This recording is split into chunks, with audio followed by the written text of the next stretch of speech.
Hello and welcome to yet another guide on how to optimize and boost your FPS, and this time we're optimizing Fortnite. Now Fortnite is a game that runs really quite well. It is well optimized. Nonetheless, many of us still come up against some different issues and crashes and FPS drops and other types of problems. These guides have been helping a lot of players and really seem to make a difference. Now I do want to point out that this guide will definitely be helpful for high-end systems, but it will undoubtedly boost mid-range and low-end gaming PC systems with a lot more effectiveness. The guide will not only show you how to boost the FPS, but it will also help reduce latency. It will improve game quality and system performance, and therefore, in turn, it will help fix lag and FPS drops that you could be experiencing when you play Fortnite. So we're going to go through a few simple steps that show the best settings to apply for Windows as well as in-game, and a few recommendations along the way on using overlays and multiple screens and little things like that. So without further ado, let's get started. First of all, going over the best options for Windows 10 step by step. Step number 1, clean out your shader cache. I cannot stress enough how important this is. It should always be the very first thing that you do. There's a link in the description for a video that shows you exactly how you do that if you don't know how to do that. Step 2. To ensure you get the most out of your PC whilst you game, I highly advise that you switch off every overlay and background application while you play. Things like Steam, NVIDIA GeForce, Xbox Game Bar, Discord, even River Tuner, and any others that could affect the performance while you game. This is mostly for players with low-end gaming systems that need all the power they can get, basically. To turn the Steam overlay off, just head into the Steam setting menu, click in-game, and untick the box that says enable the Steam overlay while in-game. To turn off the NVIDIA GeForce overlay, open up NVIDIA GeForce Experience, click on the settings icon, go to General, and switch off the in-game overlay. For Xbox Game Bar, using the Windows search bar, type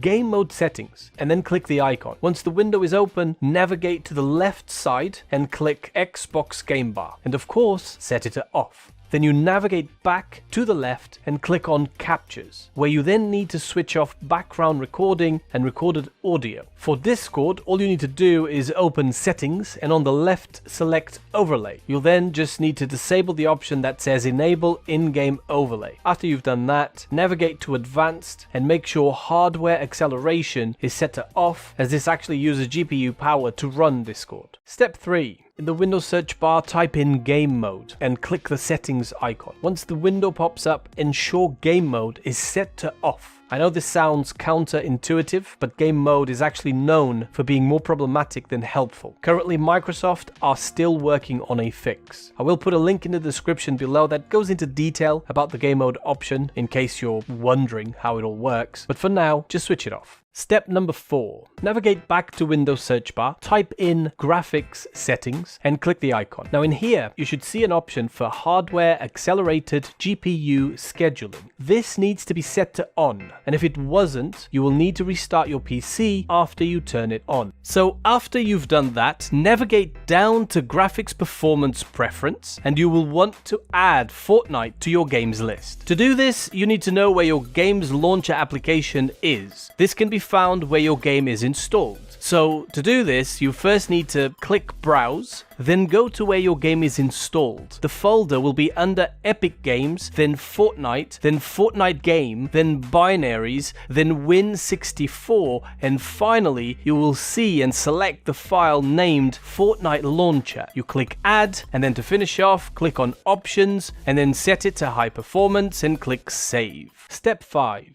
Go back to the Windows search bar once again, type in Power Plan and click Edit Power Plan. At the very top, click Power Options, and under Preferred Plans, ensure High Performance is selected. Step 6. If you have multiple screens, I would advise to only have one screen on when you play. If you press the Windows key and P together, you will bring up a menu that lets you select which screens to have on. Okay, so now we're going to dive into the game and we're going to change a couple of things. So for display mode, you should always have it set to full screen for best performance. Resolution should also be your native resolution. My monitor is a 1080p, so I will set mine to 1080p, and aspect ratio will also be set to your native aspect ratio, which will be 16:9 for the majority of us. Frame rate limit absolutely should match and be capped to your monitor's frame rate. Mine is 144 Hz, so I will limit the frame rate to 144 Hz. Basically, if you go above your monitor's own limit, it just means that you're using more GPU power for absolutely no reason, because your monitor won't be able to refresh any quicker than its own limit. And of course, what we're trying to do here is help you boost the FPS by reducing any extra GPU usage and unnecessary power. So next, we're going to go into graphics quality. For 3D resolution, just leave it as 100%. View distance, I recommend Epic or Far. Even with a low-end system, I'd highly recommend that you try Epic first. Not only will you be able to see more in the distance, but your GPU will render objects that are farther out. If you set it to near, for instance, it means your GPU will be constantly scanning and trying to render objects that are close by, which will actually end up using a lot more power. So stick to Epic or Far. Shadows, they can be set to off for best performance and for higher FPS. Anti-aliasing can also be set to off or medium. For textures, I would say medium, but if you want an extra 1 or 2% FPS boost, you can go ahead and set it to low. And then finally, effects and post-processing can both be set to low for best performance. I gained a really nice 12 to 13% to my FPS with these two settings on low, which is pretty massive. So now, advanced graphics settings, starting with VSync, you should set it to off if you have a G-Sync or FreeSync monitor. If you don't have that function with your monitor, then having VSync on or off is really down to you. If you have it on, it will stop your screen from tearing, but you will have input latency, which is very low, but could give you a slight disadvantage against your competition in multiplayer games. Setting it off will remove that input latency, but you might see some screen tearing. If you do set it off, then it is recommended that you cap the frame rate to no higher than 60 FPS, as that will help minimize tearing. Motion blur, just set it off. I actually like having the FPS on, but it's up to you. Rendering mode depends on your GPU. If you've got one of the latest RTX cards, I recommend that you use DirectX 12, but if you use one of the older cards, then DirectX 11 is definitely the better option. Allow multi-threaded rendering needs to be on. GPU crash debugging can be set to off. Latency markers off, and if you have NVIDIA Reflex, I'd recommend enabling it with boost, as it will dramatically reduce latency. And finally, if you have an RTX card, then for DLSS, I would recommend either setting it to performance or balanced, and absolutely switch off ray tracing. You really don't need it in a game like Fortnite, as it's incredibly heavy on your GPU. Having ray tracing off massively boosts your system's performance. Of course, these settings completely depend on your PC, so you definitely want to play around to see what works best for you and your own system. I honestly hope that the guide helps in some way or another, some of you out there, and if you do have any questions, pop them in the comment section. I appreciate you watching, and yeah, I'll see you guys soon. Goodbye.